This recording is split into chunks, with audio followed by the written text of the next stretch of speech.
अस्सलाम वालेकुम एवरीवन, मेरा नाम है पलविशा खटक और आपको हादी की करियर जर्नी सीरीज़ में बहुत बहुत खुशामदीद कहती हूँ। हमारे साथ एक अमेजिंग गेस्ट मौजूद हैं, रेहान मुनीर साहब।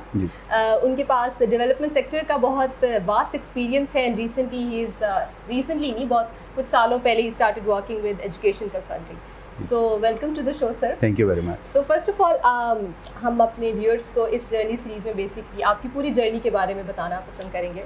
सो फर्स्ट ऑफ ऑल आप बताएं कि आपकी स्कूलिंग कहाँ से हुई? मेरे फादर आर्मी में थे, तो हम तकरीबन हर दूसरे साल एक नए सिटी चले जाते थे। तो मेरे स्कूल बचपन में बहुत चेंज हुए हैं।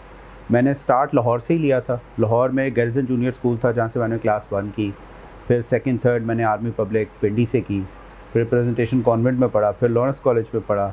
That's how I got through till matric and FSc. तो कैसा था आपका स्कूल का एक्सपीरियंस? कैसे स्टूडेंट थे आप? Good in studies? तकरीबन हर 2 साल बाद चेंज करते थे हम स्कूल। अच्छा। और मैं बच जाता था, इंतहाई बुरा था, लेकिन छुपता फिरता था क्योंकि 2 साल होते थे, अभी आप सेट ही नहीं हुए होते थे, अगली पोस्टिंग हो जाती थी। तो that's how I used to escape.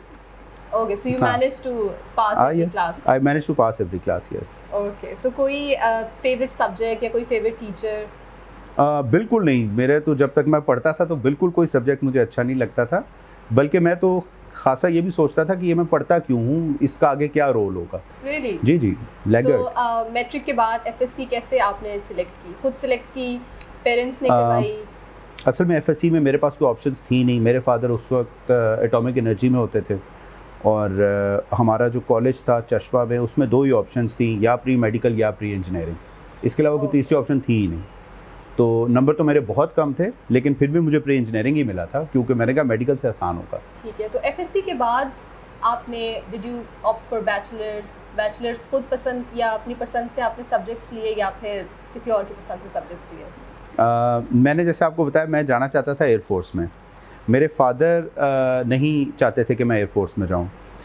वो आर्मी से रिटायर थे और वो ज़्यादा यही उनकी कोशिश थी कि मैं आर्मी में जाऊँ। मैंने जब एफएससी किया तो चश्मा में जहाँ हम लोग बेस्ड थे, वहाँ पे तो हमारे पास कोई बहुत ऑप्शंस थी ही नहीं आगे जाने की, क्योंकि बैचलर्स कोई किसी ऐसी जगह पे ऑफ़र ही नहीं हो रहा था जो मैं करता।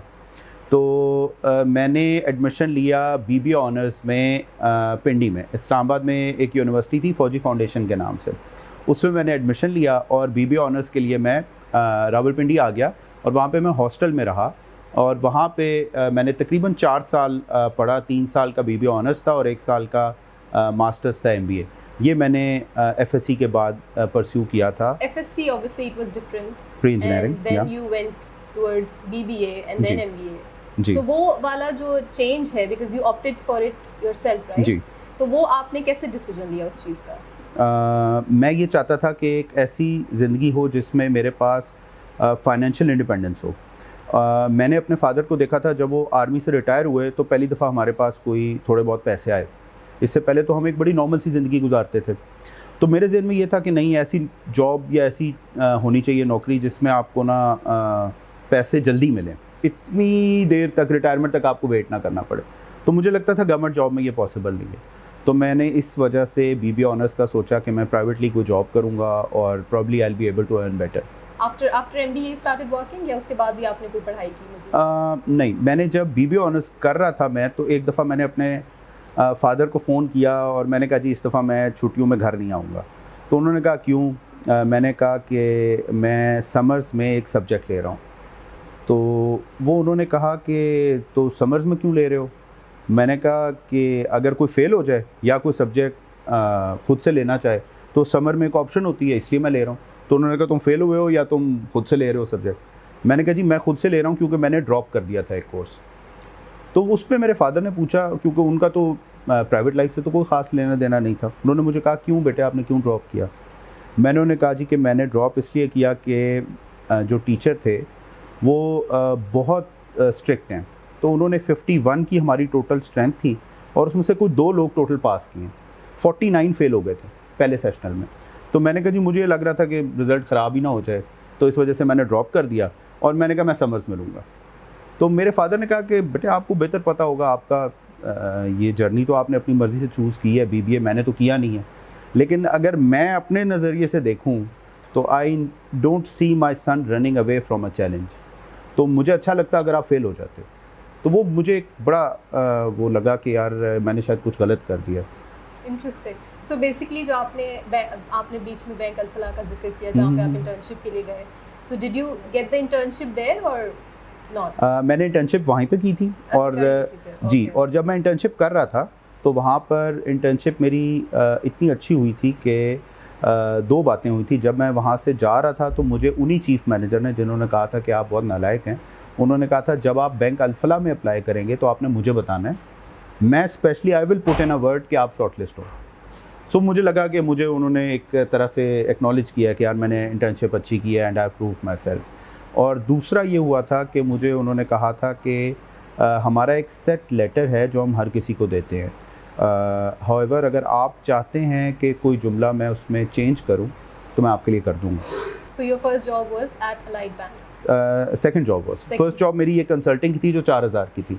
अच्छा ठीक है। हाँ, तो ये आपने कितना अर्सा की? ये तकरीबन 8-10 महीने मैंने की थी। ठीक है। क्योंकि उसके अंदर मैंने टेस्ट शुरू में ही दे दिए थे, लेकिन ये टेस्ट का जो प्रोसेस है वो बहुत लंबा था। हमने पहले जाके अप्लाई करते हैं आप, फिर आप शॉर्टलिस्ट होते हैं, फिर आप टेस्ट देते हैं, फिर आप दोबारा से शॉर्टलिस्ट होते हैं जो आप क्लियर कर लेते हैं वो, फिर आप इंटरव्यू, पैनल इंटरव्यूज़ होते हैं आपके, वो जब क्लियर करते हैं फिर आपको मैनेजमेंट ट्रेनिंग, उस वक्त ये प्रोसेस था। तो ये पूरे प्रोसेस में तकरीबन 8 महीने लग गए थे। वो 8 महीने मैं ये जॉब कंटिन्यू कर रहा था, उसके बाद मैं इन पे शिफ्ट हो गया था। ठीक है। तो आपकी वो ऑब्वियसली टेक्निकली वो पहली परमानेंट जॉब? जी जी। तो उसमें आपका कैसा एक्सपीरियंस था? बिकॉज आप स्टूडेंट थे, स्टूडेंट के बाद आपने प्रोफेशनल लाइफ में कदम रखा था। देखिए मैं ना जॉब में जो सोचता था वो सब नहीं मिला। मतलब मेरा ये ख्याल था, मैंने फाइनेंस पढ़ा है, मैं फाइनेंस के एनालिसिस करूँगा। बैंकिंग इंडस्ट्री जो उस वक्त थी 2004-05 में जब मैं था, उसमें मैंने क्रेडिट डिपार्टमेंट में काम किया, बाकी भी ऑपरेशंस में किया, बाकी डिपार्टमेंट्स में भी किया, लेकिन मुझे ये लगता था कि बहुत एक सेट पैटर्न है जिस पे वो कहते हैं कि आप चले। मैं तकरीबन 1 साल के करीब मैंने वो जॉब की और मुझे पता चल गया था कि मैं ये जॉब कंटिन्यू नहीं करूँगा, मैं इसमें अपना करियर बनता हुआ नहीं देख रहा विद इन अ ईयर। और दूसरी चीज़ मुझे पुट ऑफ भी करती थी, वो ये थी कि उसमें ना जो रैंक्स थे बहुत ज़्यादा थे, बहुत ज़्यादा डेजिग्नेशंस थी। तो मैं ये कहता था अगर 3 साल भी मैं एक पोजीशन पे रहूं तो फिर भी मुझे 28 साल लगेंगे बैंक का प्रेसिडेंट बनने में। मैं उस पहली जॉब पे भी सोचता था कि मैं एंड तक कब पहुंचूंगा। ये मेरी उस वक्त भी थी ख्वाहिश कि यार मैं ऐसी जगह ज्वाइन करूंगा जहां मैं टॉप पर जा सकूं। तो वो मुझे लगा कि यार ये तो 28 साल लग जाएंगे, और ये मेरा एम ये नहीं था कि मैं 28 साल वेट करूँगा कोई भी चीज़ पाने के लिए। तो फिर मुझे एक ऑप्शन मिली National Commission for Human Development में। उस वक्त वो प्रेसिडेंट मुशर्रफ के अंडर एक नया डिपार्टमेंट बना था और वो बड़ा उस वक्त अच्छा और वेल नोन था। वो मुझे ज्वाइन करने का मौका मिला, मैंने वो ज्वाइन कर लिया। तो वहाँ पे आपने कितना अरसा गुजारा? मैं को तकरीबन 2.5 साल उस जॉब पे रहा और बहुत ही ज़्यादा मुझे सीखने को उस जॉब से मिला, क्योंकि वो गवर्नमेंट का काम था और उस वक्त वो एक्सपेंशन के फेज़ में था। तो मैंने तकरीबन 17 डिस्ट्रिक्ट से 126 डिस्ट्रिक्ट्स में एक्सपेंशन के सारे प्रोसेस का पार्ट रहा। तो मुझे बहुत सीखने को मिला। ऑपरेशंस को मैं मैनेज कर रहा था NCHT में नेशनल लेवल पर, और जब वो मैंने कर लिया तो मुझे एक और ऑप्शन मिली इंटरनेशनल लेवल के ऑपरेशंस की मैनेज करने की पाकिस्तान क्रिकेट बोर्ड में।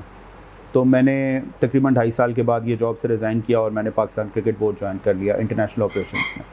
ये सब अगर आप फंक्शनैलिटी वाइज देखेंगे तो ये लिंक्ड है, अगर ऑर्गेनाइजेशन वाइज देखेंगे तो कोई लिंक नहीं बनता इनका। बैंक का गवर्नमेंट से कोई लिंक नहीं है, या सेमी गवर्नमेंट आप समझ लें नेशनल कमीशन को, वहाँ से PCB का कोई लिंक नहीं बनता। क्रिकेट बोर्ड का क्या लिंक है एक डेवलपमेंट सेक्टर की ऑर्गेनाइजेशन से। लेकिन ये है कि अगर आप फंक्शनैलिटी वाइज देखेंगे तो मैं ऑपरेशंस को मैनेज करने वाला बंदा हूँ। मैं ऑपरेशंस मैनेज करता था, वो मैंने नेशनल लेवल पर किए नेशनल कमीशन के लिए और इंटरनेशनल लेवल पर किए पाकिस्तान क्रिकेट बोर्ड के लिए।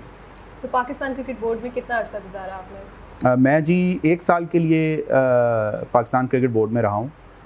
उस 1 साल के अंदर ही मेरा एडमिशन हो गया था वॉरिक बिजनेस स्कूल में। अच्छा, इसके बाद आप जब बाहर पढ़ने के लिए गए, आपने साल, 1.5 साल, 2 साल गुजारे होंगे, फिर you came back to Pakistan. उसके बाद आपने कौन कौन से इदारों के साथ काम किया? मैं जी पढ़ने के लिए बाहर गया था मास्टर्स करने, और वो 1 साल का होता है। मैंने 1 ही साल बाहर रहा। 2 साल का मुझे वर्क वीज़ा मिला, लेकिन मैं उस पर बाहर नहीं गया। मैं वापस पाकिस्तान आया और मैंने जॉब की पाकिस्तान पॉवर्टी एलिवेशन फ़ंड में। वापस आके मैंने एक ही जॉब की है और वो जॉब तकरीबन 3-3.25 साल की है। उसके बाद मैंने अपना बिजनेस स्टार्ट कर लिया था। ओके, सो 3-3.25 साल आपने PPF के साथ जी। So was there something interesting in that job for you? जी। मुझे इंटरेस्ट ये करता था कि मेरा उधर पोर्टफोलियो ये था कि हम लोन देते थे और ऐसे लोगों को लोन देते थे जिनको हम अनबैंकेबल पुअर कहते हैं। ये वो लोग होते हैं जिनके घर भी पक्के नहीं होते, जो बिल्कुल ही डाउन ट्रॉडन होते हैं, जो बैंक में अकाउंट नहीं खोल सकते। ऐसे लोग जैसे हमें छाबड़ी वाला को नज़र आए, इनको आप लोन दें और ये बिज़नेस करें और ये फिर वो लोन वापस भी करें। ये लोन जब हमने देना शुरू किया, शुरू में तो आप प्रोसेस पे फोकस्ड होते हैं, मैं भी प्रोसेस पे फोकस्ड था कि कैसे देना है, सही बंदों को लोन मिल जाए। जब मिल गया और चल गया तो फिर उसकी मॉनिटरिंग वाला फेज़ आया। उस पे जब मैं गया तो मैंने देखा कि मेरे पास एक फाइनेंस की डिग्री है और मैं अगर पैसे मैं इन्वेस्ट करूं तो मैं इतने पैसे नहीं कमा सकता जितना ये लोग कमा रहे हैं। तो वो मेरे लिए एक बहुत अमेजिंग सी चीज़ थी जो मैंने फील्ड में जाके देखी। तो वो देखकर फिर मुझे लगा कि यार अगर ये लोग बिज़नेस कर सकते हैं तो मतलब हमें भी बिज़नेस करना चाहिए। और दैट्स हाउ मैंने छोड़ा, अपनी जॉब छोड़ी और मैं बिज़नेस के फील्ड में आ गया। सो ओके, आप like you are a businessman now. जी, तो आप क्या बिजनेस है आपका? आप हमारे व्यूअर्स को ज़रा बताएं। मेरा बिज़नेस काउंसलिंग का है, एजुकेशन काउंसलिंग का प्राइमरीली। साथ साथ मैं स्टॉक्स में इन्वेस्ट करता हूँ, कुछ टाइम मेरे पास होता है मैं इमिग्रेशन का काम भी करता हूँ। एक बिज़नेस छोटा सा इन्वेस्टमेंट का मेरा दुबई में भी है। इस तरह 3-4 चीज़ें हैं जो मैं करता हूँ। मैं बेसिकली मेरा एम ये है कि मैं बहुत ज़्यादा टाइम काम में कमिट ना करूँ, फैमिली को दे सकूँ। सो नाउ यू वर्किंग, ठीक है, and this is a very आपने बेसिकली अपनी हर स्टेप पे आपने अपनी जर्नी के you learn something and you started towards something new. आपने कोशिश की कि मैं कुछ नया सीखूं। So now you are in the business world, ठीक है, आप कंसल्टिंग वगैरह करते हैं जी। ये बड़ा एक ना डिफरेंट किस्म के एक्सपीरियंस है आपका, आपकी जो जर्नी है बेसिकली। सो आप इसको किस तरह देखते हैं? If you have an opportunity you go back and change something about your journey, what would that be? Probably मैं बिजनेस जल्दी शुरू कर दूंगा, मैं इतना लंबा टाइम जॉब्स में नहीं दूंगा। ठीक है, सो डू यू सजेस्ट कि people should work for business और should they opt for getting a very good job? आप स्टैटिस्टिक्स पढ़ें। स्टैटिस्टिक्स पाकिस्तान के ये कहते हैं कि हर 100 में से 25 बच्चे को जो वो पढ़ता है उसके हिसाब की एम्प्लॉयमेंट मिलती है, 75 को नहीं मिलती। तो ये तो कोई ब्रेनर है ही नहीं कि बंदे को बिज़नेस करना चाहिए, क्योंकि सिर्फ 25 लोग हैं जो जॉब पा सकेंगे सही।